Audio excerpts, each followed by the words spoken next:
Assalamualaikum warahmatullahi wabarakatuh. Perkenalkan, nama saya Alifia Janitra, saya dari kelas 11 IPA 3. Di sini saya akan menjelaskan tentang sel tumbuhan, yaitu pada bagian jaringan parenkim, jaringan kolenkim, dan jaringan sklerenkim.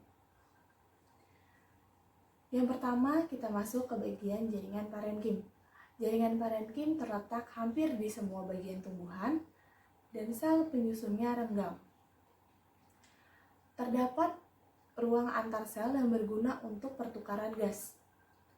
Jaringan parenkim memiliki dinding sel yang tipis, vakuola yang besar untuk menyimpan cadangan makanan. Sel berbentuk segi banyak atau polihedral. Dalam sel parenkim terdapat dinding sel, ruang antar sel, sitoplasma, dan vakuola. Jaringan parenkim dibagi atas beberapa, salah satunya adalah berdasarkan fungsinya. Yang pertama yaitu parenkim asimilasi, berfungsi untuk melakukan fotosintesis yang terdapat pada bagian tumbuhan yang berwarna hijau yang mengandung klorofil. Yang kedua yaitu ada parenkim udara, terdapat pada alat pengapung tumbuhan hidrofit seperti eceng gondok. Yang ketiga ada parenkim penimbun. Parenkim penimbun berfungsi sebagai tempat penyimpanan cadangan makanan, contohnya pada umbi, akar rimpang, biji, dan empulur batang. Selanjutnya yaitu ada parenkim penutup luka. Parenkim penutup luka merupakan regenerasi dari parenkim yang baru. Selanjutnya ada parenkim pengangkut. Parenkim pengangkut merupakan parenkim yang terdapat pada xilem dan floem. Selanjutnya ada parenkim air. Parenkim air berfungsi untuk menyimpan air, contohnya pada tanaman xerophyt dan epiphyt yang batangnya berlendir. Selanjutnya ada jaringan parenkim yang berdasarkan bentuknya. Yang pertama yaitu ada parenkim palisade. Parenkim palisade merupakan sel yang berbentuk tegak, banyak kloroplas, dan terdapat pada mesofil daun. Yang kedua yaitu ada parenkim bunga karang.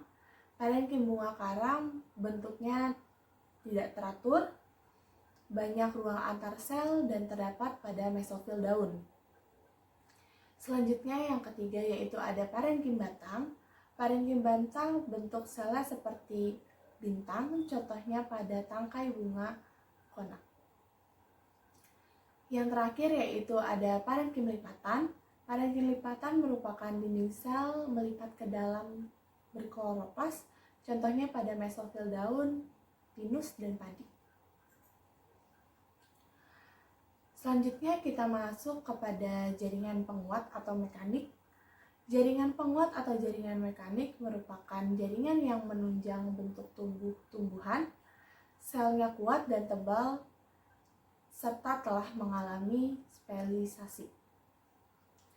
Untuk fungsinya, yang pertama sebagai penegak dan penguat daun, yang kedua yaitu melindungi embrio biji, yang ketiga melindungi tumbuhan dari gangguan mekanis, yang keempat memperkuat jaringan arenkim, yang kelima melindungi jaringan pengangkut.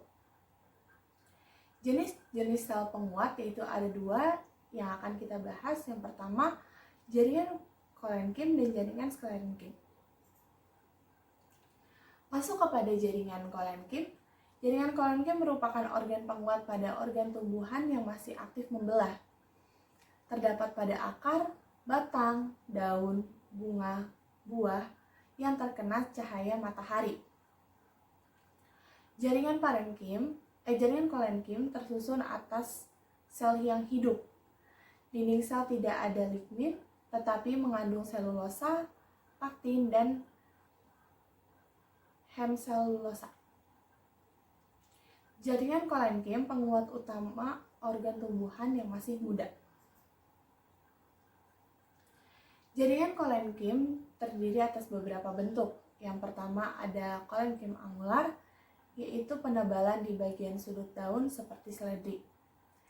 Yang kedua itu ada kolenkim lamelar, yaitu penebalan pada bagian dinding sel, sel, contohnya pada bagian batang dan daun. Yang ketiga ada kolenkim anular, terdapat pada dinding sel yang menebal secara merata, contohnya pada daun wortel. Lalu yang keempat ada kolenkim lakunar, yaitu penebalan pada ruang antar sel. Selanjutnya kita masuk ke jaringan penguat yang kedua, yaitu jaringan sklerenkim.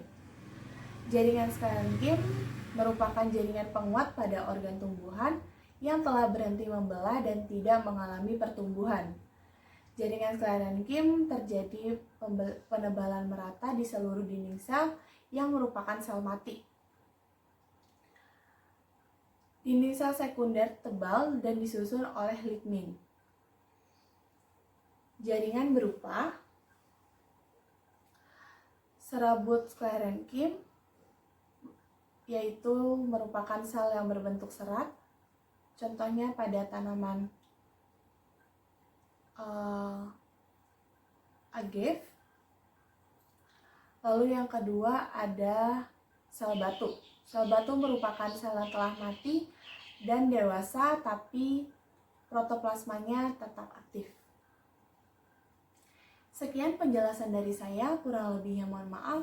Wassalamualaikum warahmatullahi wabarakatuh.